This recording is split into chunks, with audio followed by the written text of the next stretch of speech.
Hindi ko alam kung kailan nagsimulang maging ganito ang buhay ko.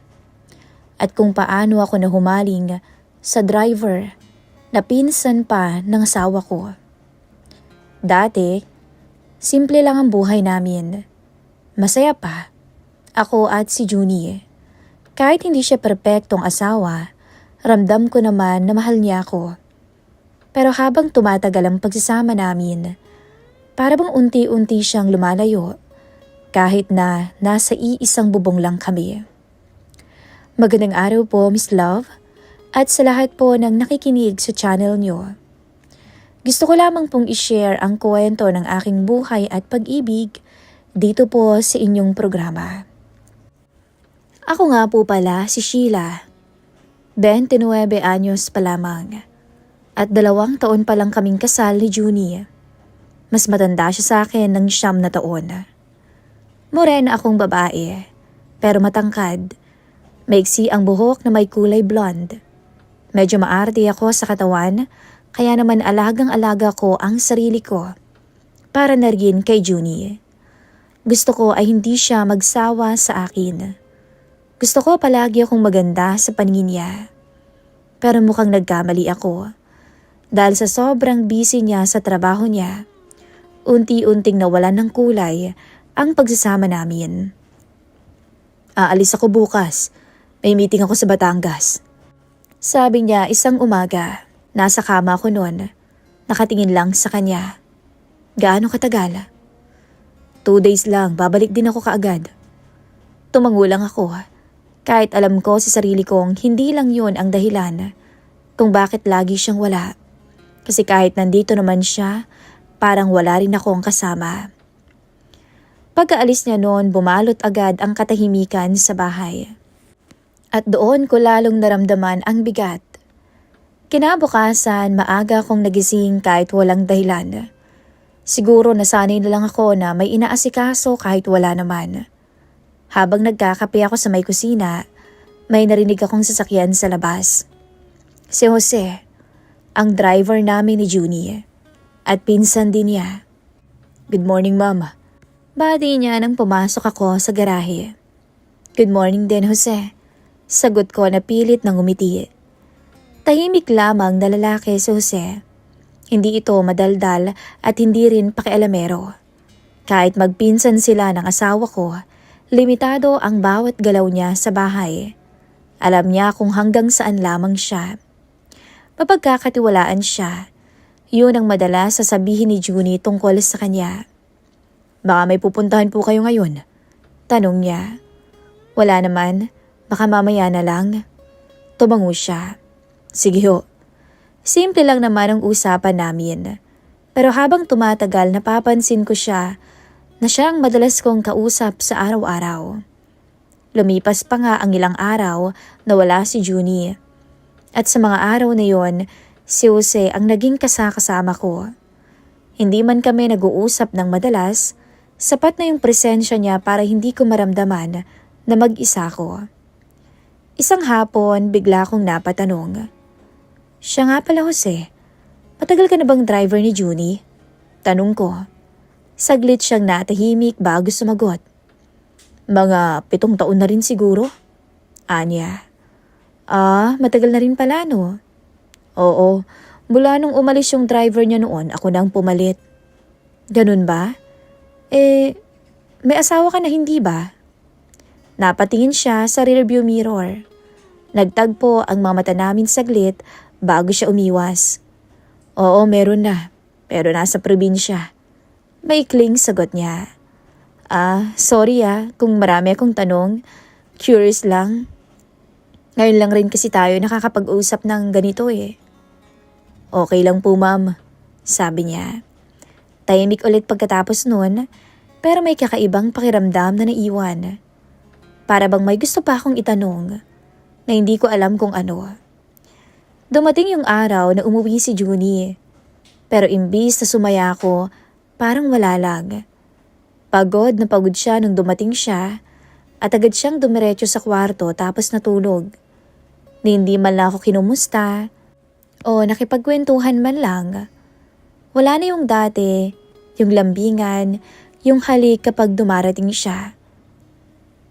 "Miss na kita," sabi ko nung lumapit ako sa kanya at yumakap habang nakahiga na siya. "Pagod ako, Sheila, ano ka ba? Bukas na lang, okay?" Sagot niya, sabay tumalikod. At doon ko naramdaman na para bang ako na lang yatang kumakapit sa relasyon naming dalawa. Hanggang sa sumapit ang isang gabi. May dinner party si Junie kasama ang mga kaibigan niya. Sinama niya ako doon. Hindi ko naman talaga gusto pero sumama na ako. At doon nagsimula ang lahat. "Drink ka naman, Sheila." Pilit ng isang kaibigan niya habang inaabutan ako ng isang baso. "Konti lang ha," sagot ko na nahihiya. Hanggang sa naging 1, 2, 3, 4 na tagay at dumami pa ng dumami. Hanggang sa hindi ko na rin namalayan na naparami na pala ang mga naiinom ko. Naging magaan naman ang pakiramdam ko. Para bang saglit na nawala ang bigat sa dibdib ko. Nakikitawa ako, nakikipagkwentuhan sa mga asawa ng kaibigan niya. Pero si Junie, nasa kabilang mesa, abala sa mga kausap at hindi man lang ako nilapitan. "Uwi na tayo, Han." Sabi ko sa kanya na medyo hilo na. "Mauna ka na, Sheila. May pinag-uusapan pa kami dito." Sagot niya na hindi man lang ako tinitingnan. Natigilan ako noon. Paano ko uuwi? "Si Jose na bahala sa'yo. Nandyan lang yun sa labas, hanapin mo na lang." Hindi ko alam kung maiinis ako noon o masasaktan. Pero sa kalisingan ko, wala na akong lakas pang makipagtalo sa kanya. Lumabas ako noon. Medyo pasuray-suray na ang lakad. At doon ko siya nakita. Si Jose na nakatayo sa tabi ng kotse at tahimik na naghihintay. Doon ko siya pinagmasdan kahit na sandali lang.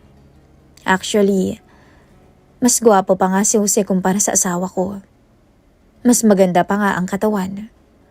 Malaki ang braso, malaki ang dibdib, matangkad din at moreno.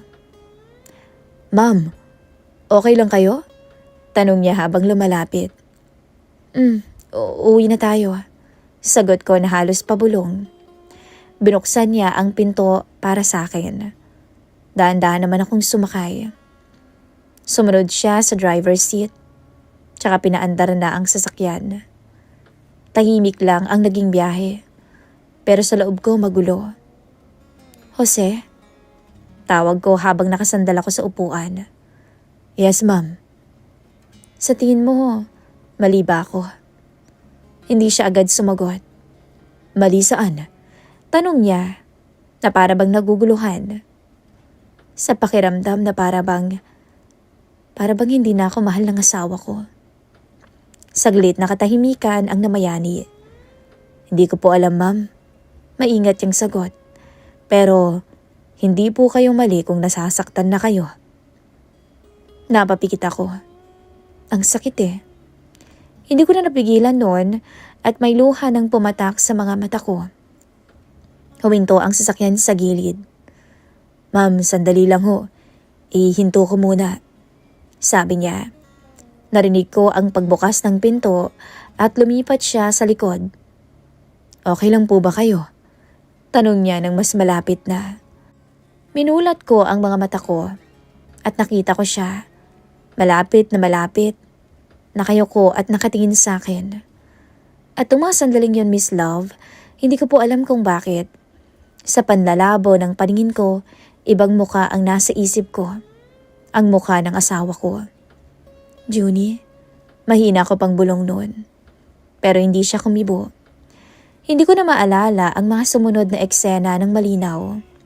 Ang alam ko lang noon, hinalikan ko siya. Hanggang sa tumugon din siya. At ang halik na yun ay lumalim pa. Tuluyan siyang pumasok sa loob ng sasakyan at doon ay bumigay kaming dalawa. Pumayag akong angkinin niya. "Oo, Miss Love. Aaminin ko po. Nag-enjoy ako habang inaangkin niya ako. At hindi ko ikakaila na di hamak na mas may ibubuga siya kumpara kay Junie. At doon may nangyari sa loob ng sasakyan na hindi ko inaasahan. O baka ayaw ko lang din aminin sa sarili ko dahil gusto ko rin. Kinabukasan nga, nagising na ako sa sarili kong kama. Masakit na masakit ang ulo ko, mabigat ang katawan ko, at higit sa lahat, may kakaibang pakiramdam na hindi ko maipaliwanag. Pagbangon ko, nakita ko si Junie sa tabi ko. "Anong oras ka na nakauwi kagabi?" Tanong niya. Natigilan ako noon. "Teka, hindi mo ba ako hinatid?" Sagot ko. "Hindi, naiwan pa nga ako dun, hindi ba?" "Bakit?" Biglang bumilis ang tibok ng puso ko. Kung hindi siya, sino bang naghatid? At doon ko naalala. Ang sasakyan, ang boses, ang kamay niya, at ang pangalan na paulit-ulit kong tinatawag kagabi. Habang nadadarang sa sarap, si Jose. Napahawak ako nun sa dibdib ko. Hindi pwedeng. Pero kahit pilitin kong itanggi, alam ko sa sarili ko na may nangyari sa aming dalawa. Hindi na ako makapag-isip ng maayos ng mga time na yon. Kahit katabi ko si Junie, hindi mapakali ang isip ko. Paulit-ulit bumabalik sa alaala ko yung nangyari sa loob ng sasakyan. Malabo man at putol-putol, pero sapat para maramdaman ko ang kasalanang nagawa ko. At ang sarap na hatid nun. At ang mas kinakatakot ko, Miss Love, hindi lang guilt ang nararamdaman ko. Dahil may kung anong init na hindi ko maipaliwanag. Init na para bang naibsan ni Jose. At ramdam ko pa rin ang bawat pangyayari. "May lakad ako mamaya, ha?" Sabi ni Junie habang nag-aalmusal kami.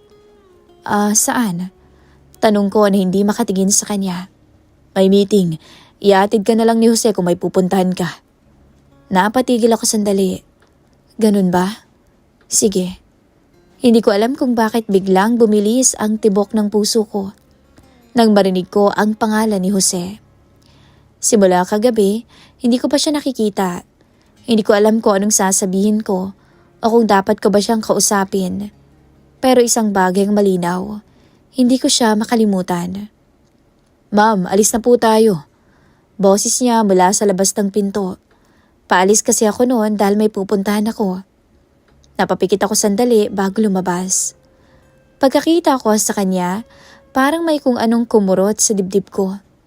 Normal lang naman siya, na para bang wala lang yung nangyari. "Good morning po." Bati niya na kalmado. Good morning din." Sagot ko na lang na nagkanda utal-utal pa. Sumakay ako sa likod ng sasakyan, pero hindi naman ako mapakali. Hindi ko alam kung dapat ko bang banggitin ang nangyari o magpanggap na wala lang yun, na hindi ko naaalala. Sa likod ng sasakyan, bigla ko na namang naalala ang lahat. Ang halikan namin, ang yakap. Tahimik ang naging biyahe, mas tahimik kaysa dati. Jose?" Hindi ko na napigilan ng sarili ko. "Yes, ma'am." Sagot niya agad. "Yung kagabi." Bigla siyang natahimik. Saglit nakatahimikan ang bumalot sa loob ng sasakyan. "Pasensya na po, ma'am." Mahinang sabi niya. "Hindi ko sinasadya yun." Napahawak ako sa dibdib ko. "Anong ibig mong sabihin hindi sinasadya?" "Lasing po kayo. Akala niyo po si Sir ako." Hindi niya na tinuloy pa. Pero sapat na yun para maintindihan ko. Napapikit ako. "Kung ganun, bakit hindi mo ako pinigilan?" Mahina akong tanong. "Hindi ko rin ho alam." Sagot niya sa huli. "Alam kong mali yun." Pagkatapos nun, lalo pang bumigat ang katahimikan. Dapat dun na natapos ang lahat. Dapat dun pa lang, umiwas na ako. Pero hindi. Dahil habang tumatagal ang mga araw, lalo ko siyang napapansin. At tuwing naaalala ko ang gabing yun, hindi ko maiwasang hanapin siya. "Ma'am, okay lang po ba kayo?" Tanong niya isang hapon habang nasa biyahe kami. Napatingin ako sa rear view mirror at tagtagpo ang mga mata namin doon. "Bakit mo na itanong?" "Parang hindi po kayo mapakali." Napabuntong hininga ko. May iniisip lang. Gusto niyo po bang pag-usapan yan? Napangiti ako ng bahagya. At kailan ka pa naging ganyan, Jose? Bahagya siyang napangiti rin. Simula nung mapansin kong para bang wala kayong asawa. Natahimik ako. Tama siya.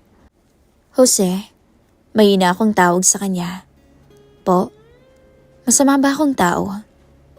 Masama ba akong babae? Bigla siyang napapreno ng bahagya. Hindi ho. Sigurado ka? Opo. Hindi po masama ang taong naghahanap lang ng pagmamahal. Hindi ko napigilan ng sarili ko. E paano kung sa maling tao mo nahanap yon? Tanong ko na nanginginig ang boses. Tahimik ulit siya sandali.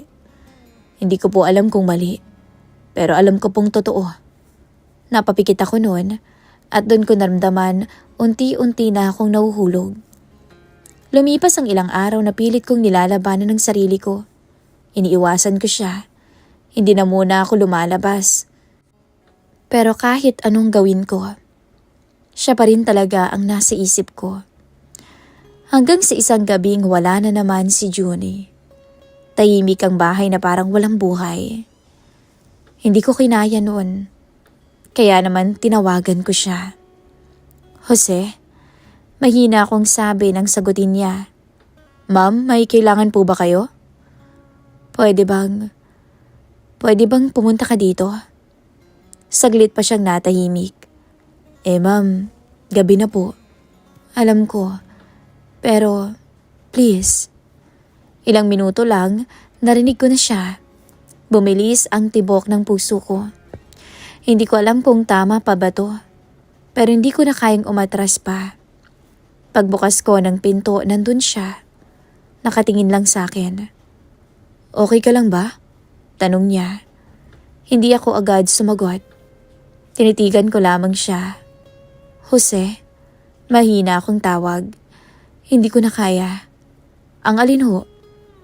Ang iwasan ka. Ang hindi ka isipin. Napansin kong humigpit ang hawak niya. Ma'am, mali na po to. Alam ko, may asawa po kayo at may asawa rin ako. Alam ko rin. At pinsan pa ako ng asawa niyo. Jose, putol ko sa kanya. Lumapit ako ng isang hakbang. Pasensya ka na. Pero hindi ko alam kung bakit ikaw ang hinahanap ko, ng katawan ko. Tahimik siya at walang sagot. Pero ramdam ko ang bigat ng katahimikan sa pagitan namin. Sabihin mo sa akin na wala kang nararamdaman. Hamon ko ng halos pabulong. Hindi siya sumagot. Sabihin mo at hahayaan na kita. Ilang segundo ang lumipas. Nagsalita siya. Hindi ko kayang sabihin yan. Mahina niyang sabi. Parang tumigil ang mundo ko. Hindi ko na napigilan ng sarili ko at lumapit na ako sa kanya. Hanggang sa wala ng espasyo sa pagitan naming dalawa. Jose, bulong ko. Kung mali man to, gusto ko pa ring maramdaman. At muling maranasan sa'yo ang nangyari sa atin sa sasakyan. Please, Jose, pasayahin mo ang tulad ko. Sa gabing iyon, hindi ako umatras. At alam kong siya rin ay hindi na nakapagpigil pa. Maya-maya ay hinatak ko siya sa silid ko.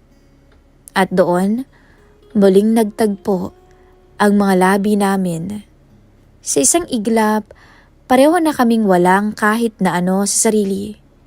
Kitang-kita ko nun, Miss Love, ang pagnanasa sa kanyang mga mata. Pero sa bawat sandali na pinipili ko siya, may isang parte ng puso ko ang unti-unti nang nasisira. Dahil alam ko, hindi lang ito simpleng kasalanan. Ito ang simula ng isang bagay na pwede kaming tuluyang sirain. Matapos ang gabing iyon, parang may pader na tuluyang bumagsak sa pagitan namin ni Jose. Yung takot, yung hiya, at yung pagpipigil ay unti-unti nang nawala. Ang natira na lamang ay yung pakiramdam na siya na ang hinahanap ko. At doon na nagsimula, Miss Love, ang tuloy-tuloy na pagkakamali. Isang umaga nga, kakalabas lang ni Junie ng bahay. May meeting ako buong araw ngayon. Late na ako makakauwi. Mauna ka nang matulog at kumain ha? Sabi niya habang nagmamadaling magbihis. Okay, mag-iingat ka. Sabi ko na kunwari ay may pakialam. Pero sa loob ko, meron akong ibang inaasahan. Pagkaalis niya, ilang oras pag lumipas, narinig ko na ang pagbalik ng sasakyan at ang mga yabag sa labas. Hindi ko na kailangang tumingin. Alam ko na kung sino yon. Pagbukas ko ng pinto, nandun si Jose. Kita sa mga mata niya ang kakaibang init na hindi ko na kayang itanggi. Ma'am, mahina niyang sabi. Hindi ko na siya pinatapos. Nahatid mo na ba? Sabi ko ng diretso. Oo, Sheila. Anya, at unang beses niyang binanggit ang pangalan ko ng walang ma'am. At doon pa lang, parang may kuryente nang dumaloy sa buong katawan ko. Jose, sabi ko nang mas mahina pa ang boses. Alam mo kung anong ibig sabihin nito, hindi ba? Hindi na siya sumagot. Ang ginawa niya ay lumapit na siya sa akin. Hanggang sa halos magkalapit na kaming dalawa. Sulitin na natin ang oras. Habang wala pa siya, bulong niya. At doon nawala na ang lahat ng natitira naming pag-aalinlangan. Hindi ko na maalala kung paano kami nagsimula. Kung sino bang unang lumapit noon. Ang alam ko lang, pareho kaming hindi lumaban. Sa sala at sa katahimikan ng bahay, doon namin piniling sirain ang lahat. Sheila, mahina niyang bulong sa tenga ko. Napapikit naman ako. Nauhumaling na ako sa'yo. Kahit na may asawa din ako, ikaw na ang hinahanap-hanap ko. Nang mga oras na yon, Miss Love, hindi ko na naririnig ang sarili kong konsensya. Hindi ko na naaalala si Junie. Ang nararamdaman ko lang ay yung presensya ni Jose. Yung paraan ng pagkakahawak niya ay ibang-iba. Matapos kami noon sa may sala, lumipat naman kami ng kusina. Wala na kaming pakialam ng mga oras na yon, basta magkasama kami. At ang bawat sulok ng bahay ang siyang naging saksi sa lihim naming pagkakasala. Pero hindi nga puro saya ang lahat. Dahil sa bawat sandali na pinipili ko siya, may kirot na kasunod. Paano kung malaman ni Junie? Tanong ko isang araw habang hinihingal pa kami. Hindi niya yan malalaman. Sagot ni Jose. Sigurado ka? Gagawin ko ang lahat, Sheila, para hindi siya makahalata. Napatingin ako nun sa kanya. Bakit mo ginagawa to, Jose?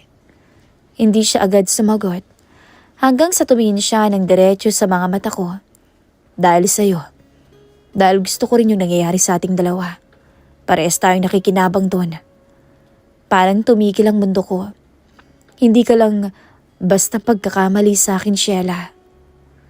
Hindi ko alam kung matutuwa ba ako o matatakot. Dahil kung ano man to, hindi na to simpleng lihim lang. Lumipas pa nga ang mga araw hanggang sa naging linggo at ang linggo ay naging buwan. Paulit-ulit ang nangyayari sa amin ni Jose. Sa tuwing wala si Junie, nandyan si Jose. Sa tuwing tahimik ang bahay, doon kami nagtatagpo. Akala ko makokontrol ko. Akala ko'y hawak ko ang sitwasyon. Pero nagkamali ako. Habang tumatagal, mas lalo akong nalulunod. Hanggang sa isang araw, muntik na kaming mahuli. Narinig namin ang sasakyan sa labas. Hindi iyon oras ng uwi ni Junie. Sheila, bulong ni Jose. Biglang naging tensyonado. Parang si Seryon. Hindi pa niya natatapos ang sasabihin niya. Bigla nang tumibok ng malakas ang puso ko. Anong gagawin natin? Tanong ko na nanginginig. Magbihis ka kaagad. Sagot niya ng mabilis. Nagmadali kaming dalawa. Naguguluhan at natataranta. Halos hindi ko na nga naisuot ng maayos ang damit ko. Narinig ko na ang pagbukas ng gate. Papunta na sa loob. Sa likod ako lalabas. Sabi ni Jose. Tumango lang ako. Hindi na ako makapagsalita. Ilang segundo lang, nawala na siya at sakto namang bumukas ang pinto. "Sheila?" Boses ni Junie. Napatigil naman ako. Lumabas ako ng kwarto, pilit na kinakalma ang sarili. "Ang aga mo naman?" Tanong ko. "May nakalimutan lang ako." Sagot niya na nagmamadali. Tinitigan niya pa ako sandali. "Ayos ka lang ba?" Tanong niya. "Oo naman." Sagot ko kaagad. Hindi ko alam kung naniwala ba siya. Pero ilang minuto lang, umalis din siya ulit. Pagkasara ng pinto, napaupo ako at nanginginig. Ano bang ginagawa ko? Bulong ko sa sarili ko noon. Dapat doon pa lang tumigil na ako. Dapat doon pa lang natakot na ako. Pero hindi. Dahil sa kabila ng takot, may parte sa akin na naghahanap pa rin ng saya. Kay Jose. Dahil tama ang mga sinasabi nila, masarap talaga kapag bawal. Hanggang sa napansin ko na may kakaiba na. Madali na akong mapagod nitong mga nakaraan, nahihilo at kung minsan nasusuka. At habang tumatagal, mas lumalala. Hanggang sa isang umaga, hindi ko na kinaya. Pumasok ako sa banyo at doon, bigla kong napahawak sa lababo. Sunod-sunod, hindi ko na mapigilan. Napatingin ako sa sarili ko sa salamin, maputla at puno ng tanong ang aking muka. Doon ako kinabahan. Dahan-dahan kong hinawakan ng tiyan ko na hindi pa naman nahalata. Pero may pakiramdam na ako na hindi ko maipaliwanag. Hindi pwede. Bulong ko. Pero kahit pilitin kong itanggi, alam ko na ang sagot. At ang mas nakakatakot, hindi ko alam kung kanino. Kay Junie ba? O kay Jose?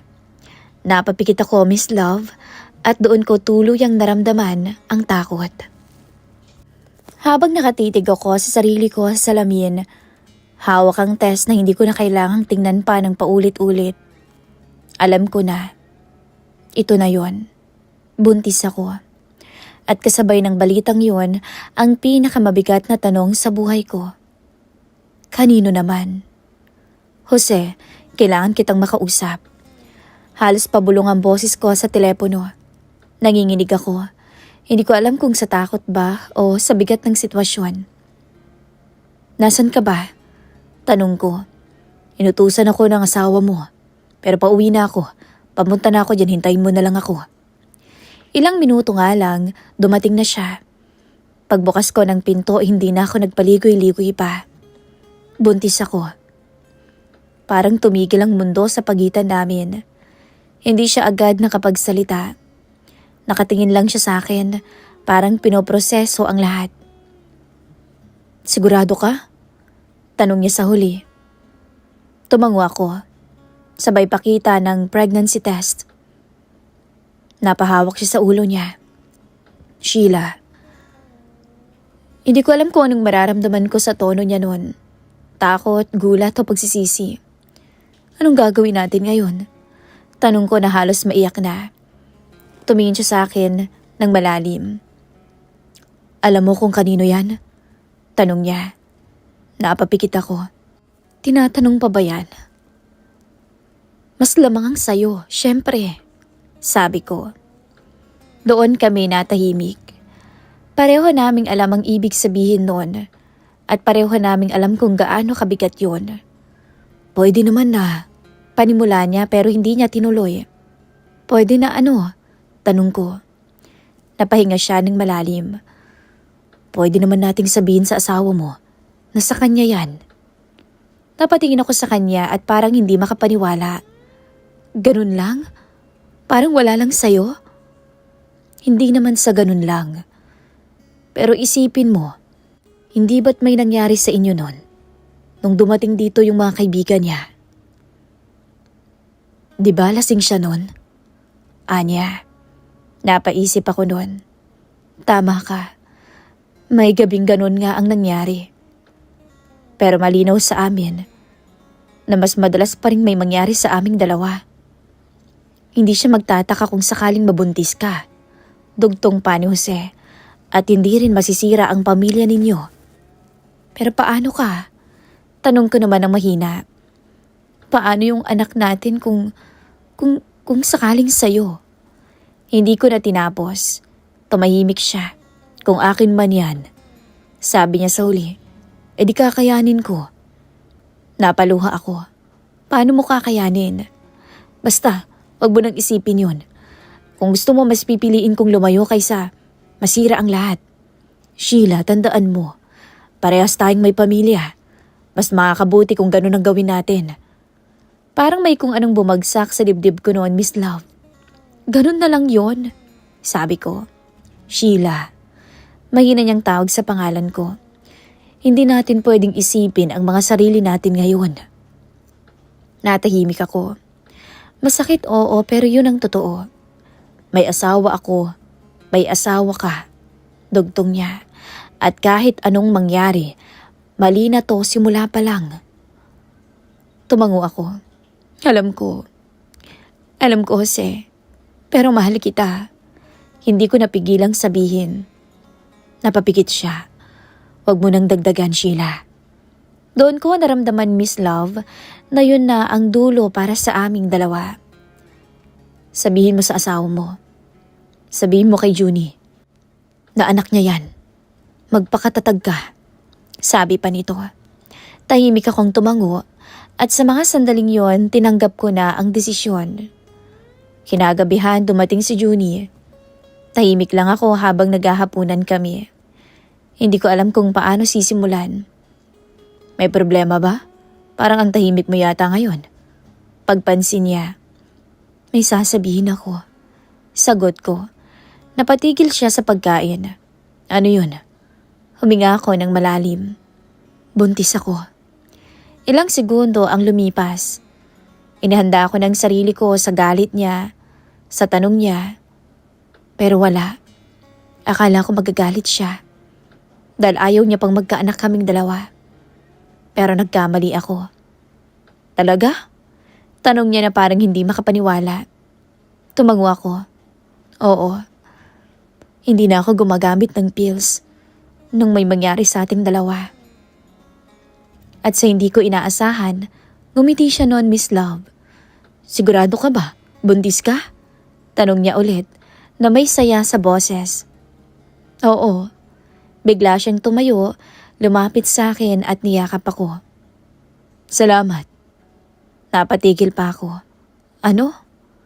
Napatitig ako sa kanya. Hindi ko kasi alam kung anong mararamdaman ko.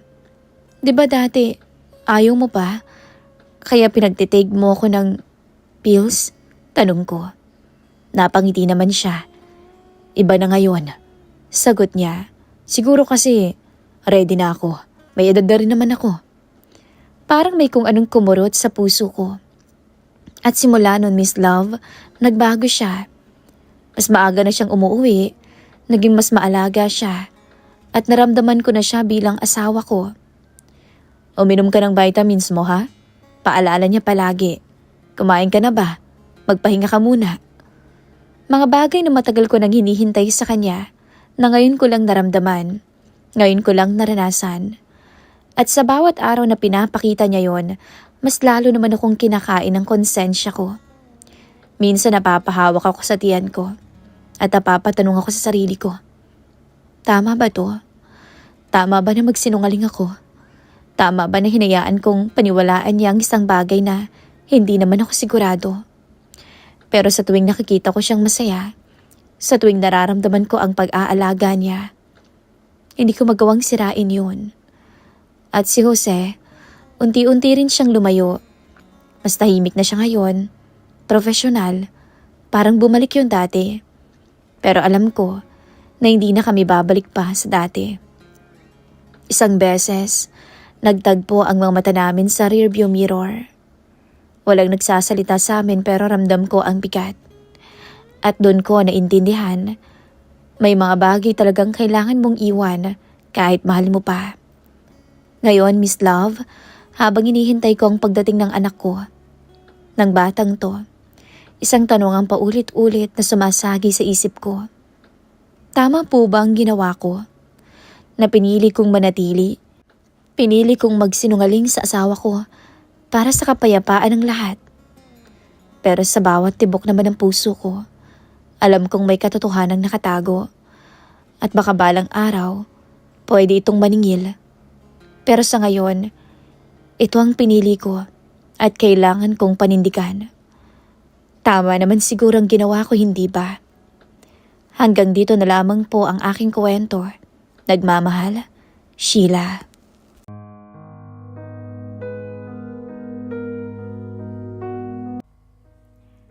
Muli na namang nagbabalik ang inyong programang Miss Love. Pakinggan natin ang kwentong ibabahagi sa atin ng ating letter sender na itatago natin sa pangalang Jonah. Bago ko umpisahan ang ating kwentuhan, ako nga po ulit ang inyong narrator, Miss Mizzy. Tara na't mag-like at mag-subscribe sa ating channel. Sige iha, tutulungan kita, pero sa isang kondisyon. Susundin mo ang lahat ng gusto ko.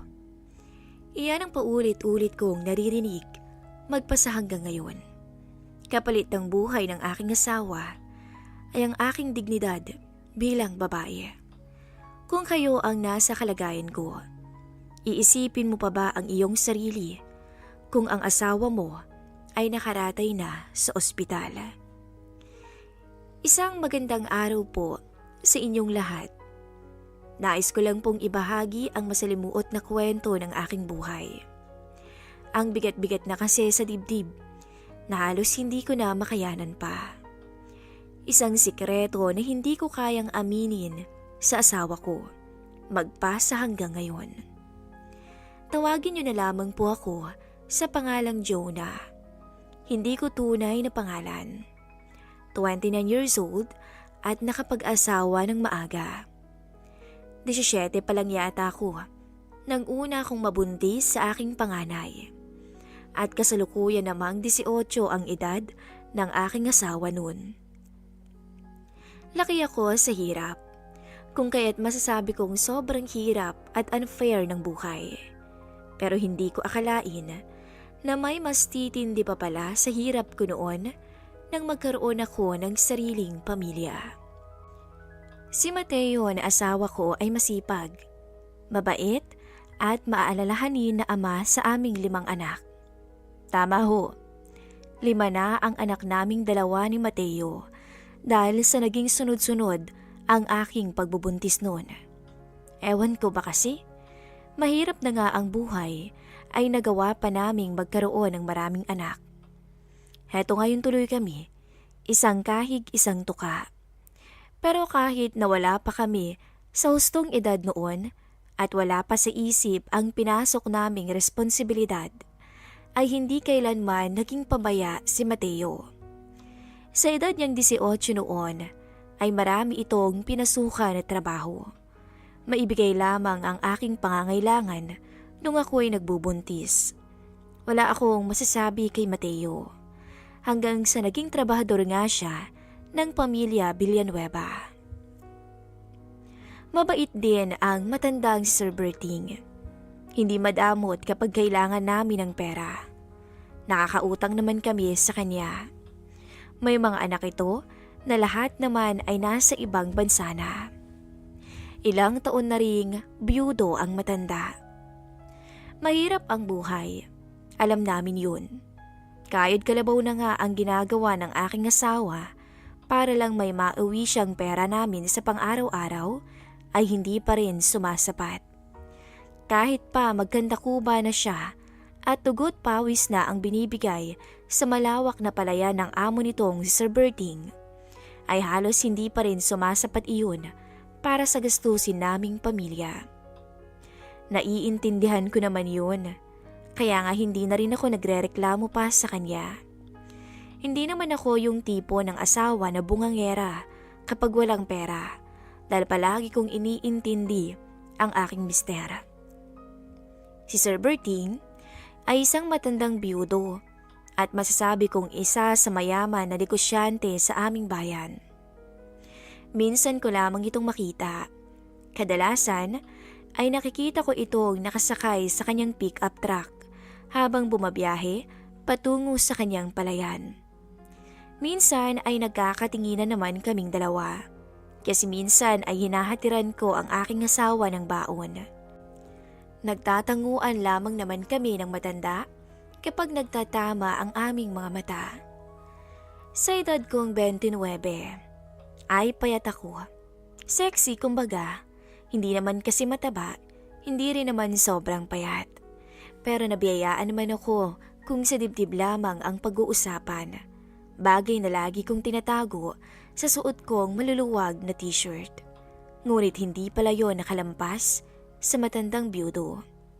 Nang magkaroon kami ng problema, ay ginamit nito ang kagipitan ko para makuha ang nais nito. Hindi ko lubos akalain na mapapasuko ako ng isang matanda dahil lamang sa aking pangangailangan. Ang lahat ay nagsimula sa isang trahedya. Ang aking mister na si Mateo ay naaksidente noon sa sinasakyan nitong motorsiklo kasama ang kaibigan. Galing ang mga ito sa birthday ng kanilang among si Sir Berting, kung kaya't lahat ng trabahador ay imbitado. At dahil lasing habang nagdadrive, ay sumalpok ang motorsiklo sa isang gilid ng kalsada. Ang pangyayaring yun ang siyang lalong nagpahirap sa sitwasyon naming mag-asawa. Hindi ko rin inaasahan na magiging simula iyon ng isang napakalaki kong kasalanan, na kahit pagsisihan ko ay wala naman akong magiging choice.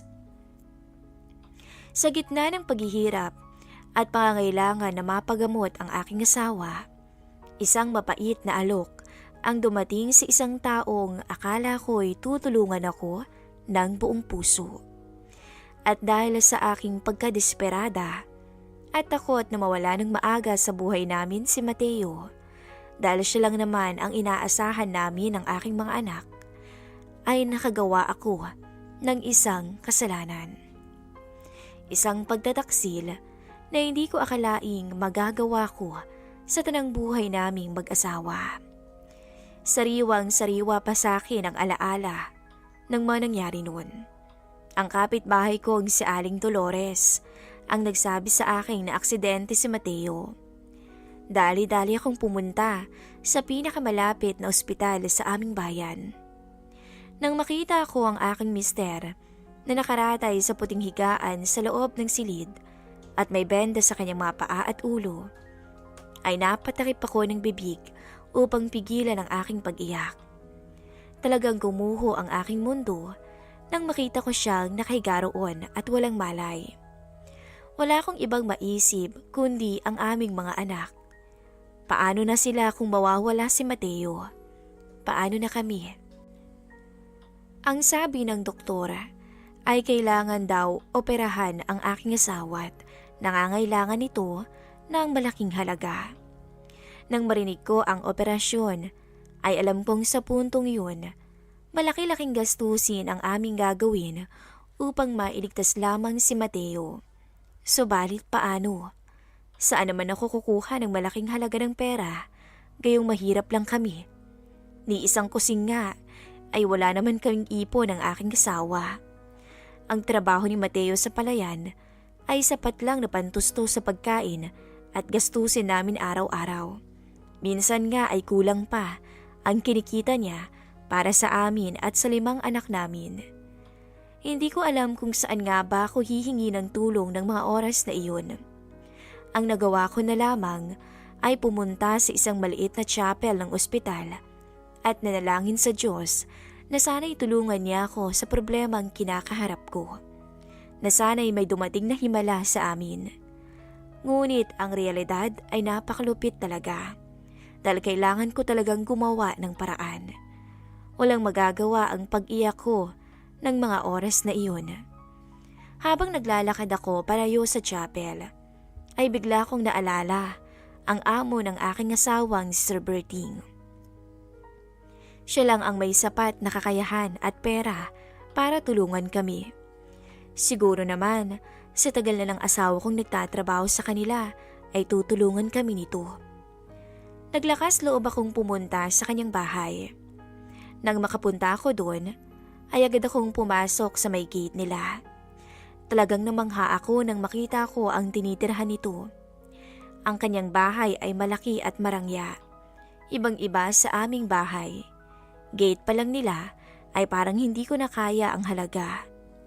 Kahit na kinakabahan man, ay kumatok pa rin ako sa isang malaking kahoy na pinto na nasa harapan ko.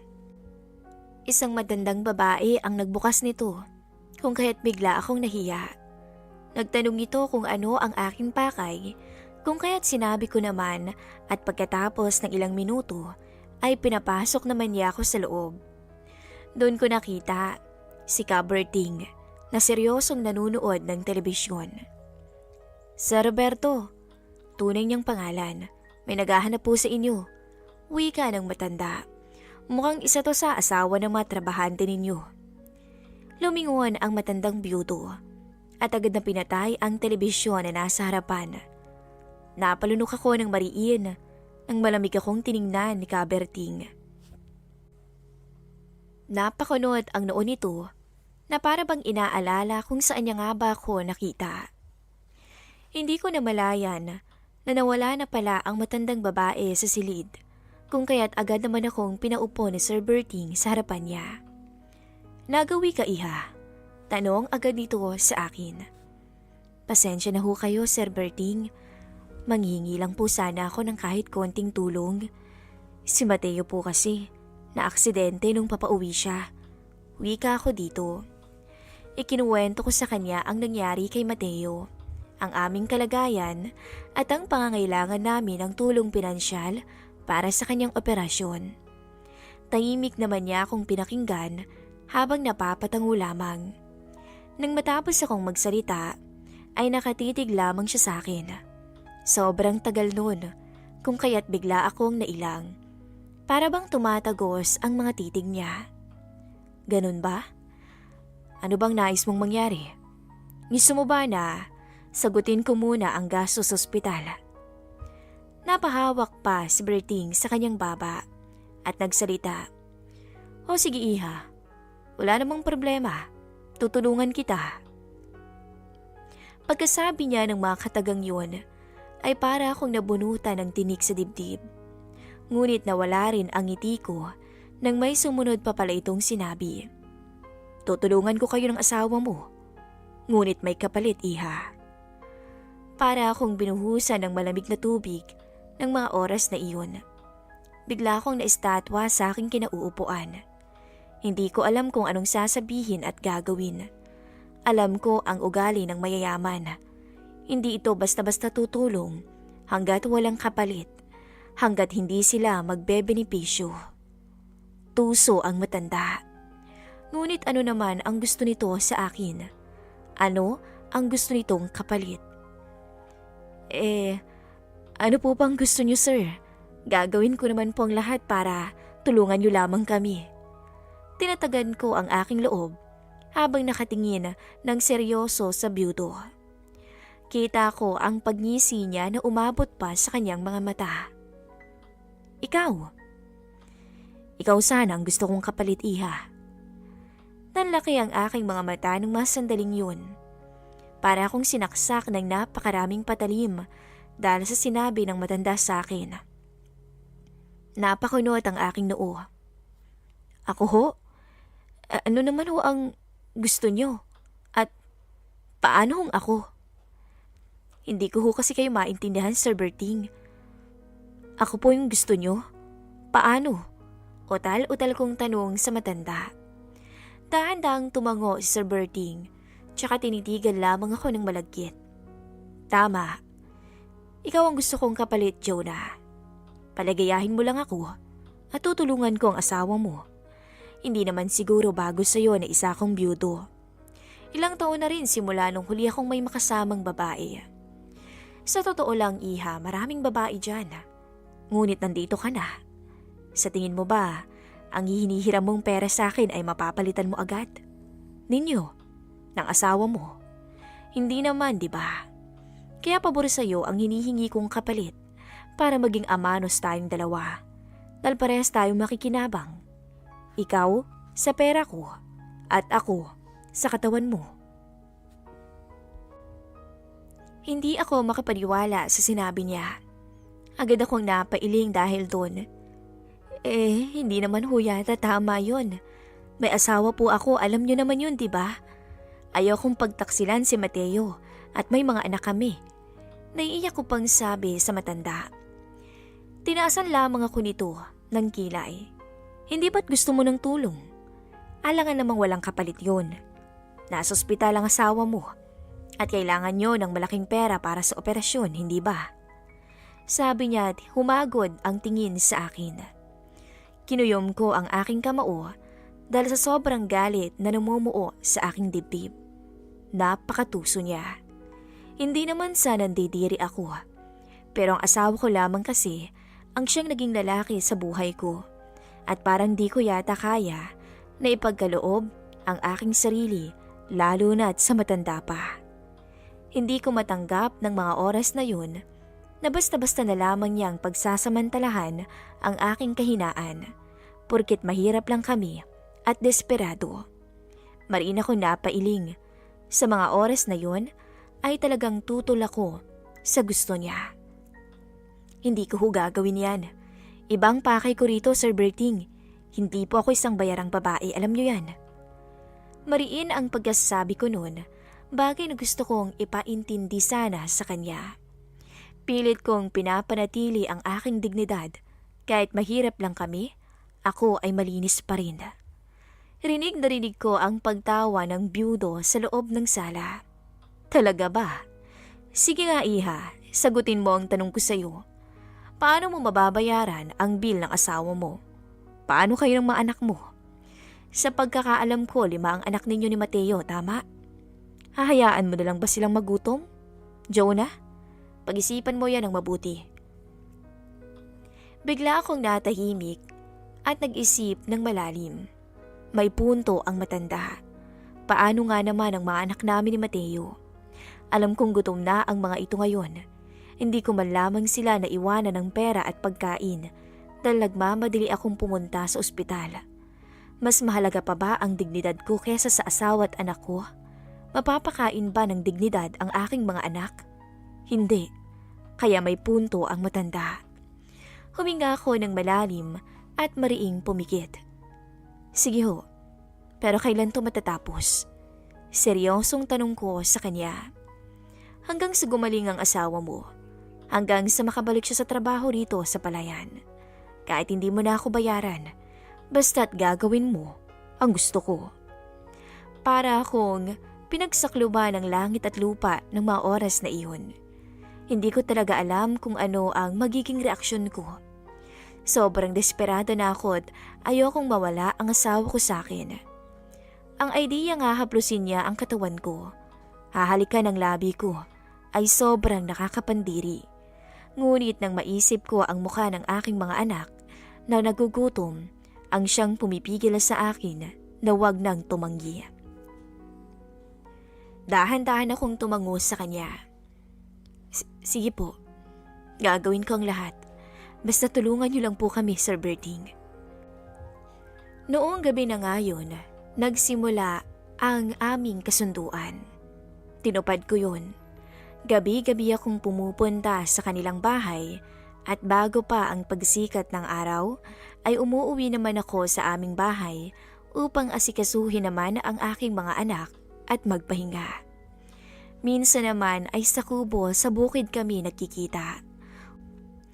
Upang dun kupunan ang utang na binabayaran ko sa kanya. Sa gitna ng kubo sa bukirin ay naging saksi ang mga palay kung paano ko napapasigaw sa matandang byudo.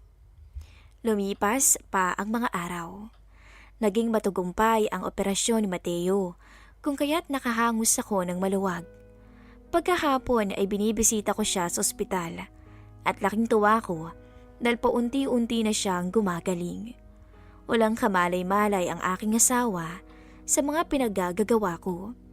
Sobrang bigat sa akin sa tuwing nakikita ko siyang masaya at nagpapasalamat dahil hindi ko raw siya pinabayaan. Alam mo, Jonah, napakaswerte ko sa iyo dahil ikaw ang napangasawa ko. Maraming salamat talaga dahil nagkaroon ako ng pangalawang buhay. Salamat sa mga paghihirap mo, Jonah. Mahal kita, tandaan mo yan. Iyan ang sinabi niya sa akin. Nang isang hapong bumisita ako sa ospital. Sa totoo lang, hindi ko alam kung ano ang sasabihin ko sa kanya ng mga oras na yon. Ang ginawa ko na lamang ay ngumiti at tumango. Mabigat at sobrang bigat ng lihim ko sa kanya at halos hindi ko yon makayanan. Ang bawat salitang binibitawan ni Mateo, ang pagpapasalamat at tingin na punong-puno ng pagmamahal para sa akin ay nagpaguho ng aking mundo. Para bang nahihiya ako sa kanya at nahihiya ako sa aking sarili. Mahal ko si Mateo, subalit ang nagawa kong kasalanan sa kanya ay walang kapatawaran. Wala naman akong magagawa. Ano pa nga ba ang choice ko? Wala akong ibang maihinga ng tulong at si Caberding lang ang aming pag-asa. Ginawa ko naman to para sa pamilya ko, para sa kanila, para hindi mawala sa amin si Mateo. Sana lang kapag dumating ang oras na malaman niya ang totoo, ay huwag niya akong kamuhian. Lumipas ang araw, linggo at buwan. Unti-unti nang lumalakas si Mateo. Dumating na rin ang pinakihintay ko. Ang ma-discharge ang aking asawa sa ospital. Ang sabi ng doktor ay maaari nang umuwi si Mateo sa bahay kinabukasan, kung kaya't labis ang naramdaman kong kagalakan. Sa gabing yun, ay bumalik ako sa bahay ni Caberding at ibinalita sa kanya na magaling na si Mateo at makakalabas na to sa ospital.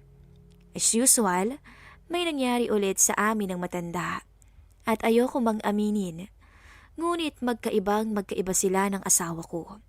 Akala ko noon ay pandidirihan ko siya, ngunit hindi, dahil tinutugunan ko ang lahat sa kanya. Sa ilang beses na may namagitan sa amin ng matandang byudo, ay aaminin ko na mas nahigitan nito ang aking asawa. Mas natutugunan niya ang aking pangangailangan kumpara kay Mateo. Habang nagbibihis ako, ay agad akong nagsalita. Magaling na si Mateo, Sir Berting. Makakauwi na raw siya bukas. Hindi ba't may usapan ho tayo? Bukas na bukas din ay ititigil na natin ang kasunduan natin. Sandaling natahimik ang matanda, kung kaya't napalingon ako sa kanya. Tila ba nag-iisip ito ng malalim, at nang tawagin ko ulit siya, ay roon lamang sumagot ang byudo. Walang problema, iha.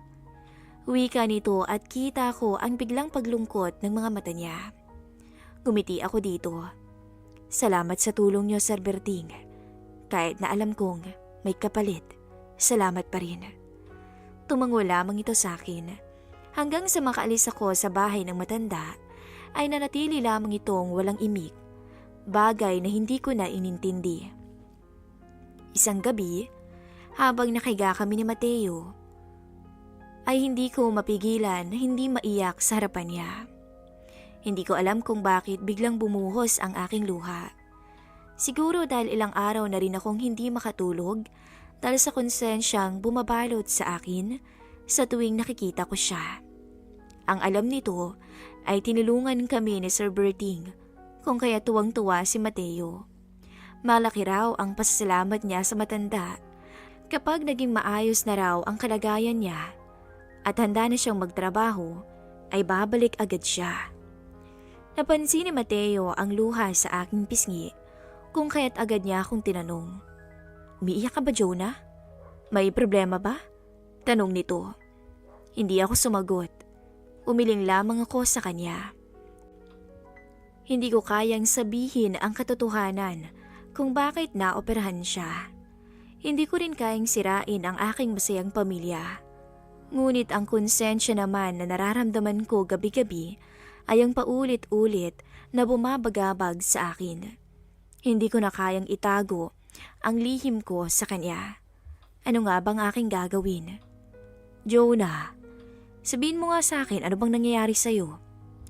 Tumawa ako ng pilit tsaka napailing. Okay lang ako, ano ka ba? Masaya lang ako kasi sa wakas. Magaling ka na. at nakauwi ka na rin. Natakot kasi ako noon dahil sa nangyari sa'yo. Akala ko mawawala ka na sa amin ng mga bata. Pero pagkatandaan mo palagi, gagawin ko ang lahat para sa inyo ng mga anak natin. Nagdaan ang araw at linggo. Nakahinga ako ng maluwag dahil hindi na ako kinulit ni Kaberting. Bumalik na rin ang aking asawa sa trabaho pero hindi na namin nakikita ang matanda. Nakatago pa rin sa aking puso ang pangamba na baka dumating ang panahon na malaman ni Mateo ang aking nagawa. Sana'y mapatawad niya ako. Hanggang dito na lamang po ang kwento ng aking buhay. Nagmamahal, Jonah.